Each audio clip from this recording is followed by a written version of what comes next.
Greetings! Welcome to the Soul Wisp. I'm your storyteller, Carlisle Munson. Today's story is called Stones River Skirmish.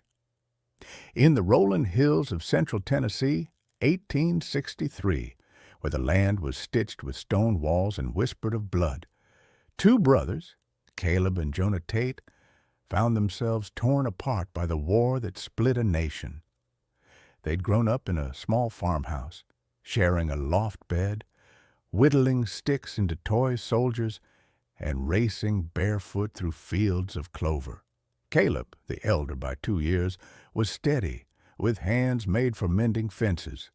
Jonah, wiry and quick, had a laugh that could lift a room and a knack for sketching the world in charcoal.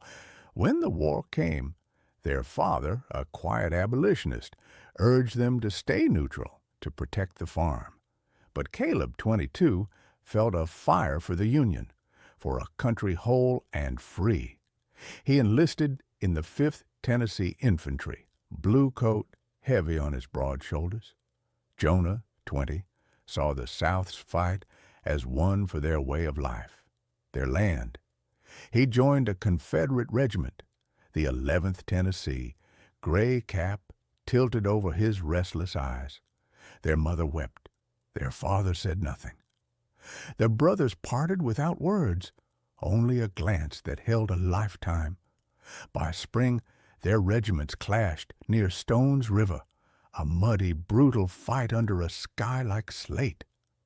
Caleb, now a corporal, led a skirmish line through a cedar thicket, his heart pounding not for fear of death, but for the chance of seeing Jonah. Jonah, scouting for his unit, crouched in a gully, sketching the battlefield in his mind to steady his nerves. Neither knew the other was close until dusk, when the fighting slowed, and a ceasefire let men collect the wounded. Caleb, carrying a lantern, searched the field for survivors. His light fell on a figure slumped against a shattered oak, blood soaking a gray uniform. It was Jonah, his leg torn by shrapnel, his sketchbook open to a half-finished drawing of their old farmhouse. Caleb knelt, his Union blue stark against Jonah's Confederate gray. "You damn fool," Caleb whispered, voice breaking. Jonah managed a faint smile. Had to draw home, to remember it right. No words of war passed between them. Caleb tore his own sleeve to bind Jonah's wound, his hands shaken as he worked. Jonah gripped his brother's arm, his fingers weak but fierce. "Tell Ma I tried to come back," he said. Caleb shook his head. "You'll tell her yourself." He carried Jonah to a Union field hospital, ignoring the stares of his comrades. The surgeon, a tired man with blood-streaked hands, said Jonah might live if the fever didn't take him. Caleb stayed through the night, sitting by Jonah's cot, the lantern casting shadows like ghosts.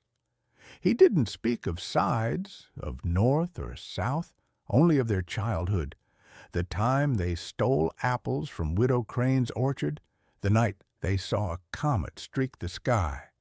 Jonah, drifting in and out, clutched the sketchbook, its pages smudged with dirt and blood.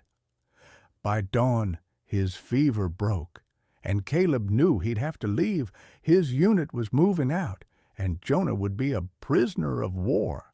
Before he left, Caleb slipped a small object into Jonah's hand, a whittled toy soldier, one they'd made together as boys. "Hold on to this," he said. "We're still us." Jonah nodded, too weak to speak, but his eyes held a promise. Caleb marched away, the weight of his rifle nothing compared to the ache in his chest. The war ground on.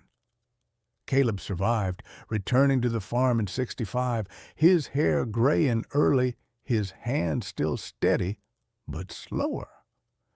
Jonah was released after the surrender, limping home on a scarred leg. They rebuilt the farmhouse together, not speaking of the war, but sharing the work as if no years had passed. Jonah's sketchbook, now tattered, held drawings of the farm, the river, their mother's face, but never the battlefield.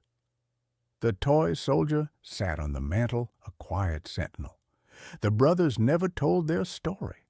The town saw them as Caleb and Jonah, the Tate boys, not Union and Confederate. But on still nights, when the fire crackled, they'd sit together, passing the toy soldier between them, its edges worn smooth by time and touch. It wasn't forgiveness they needed. It was the weight of knowing they'd both fought for something bigger than themselves and found each other on the other side. Thank you for listening to my story.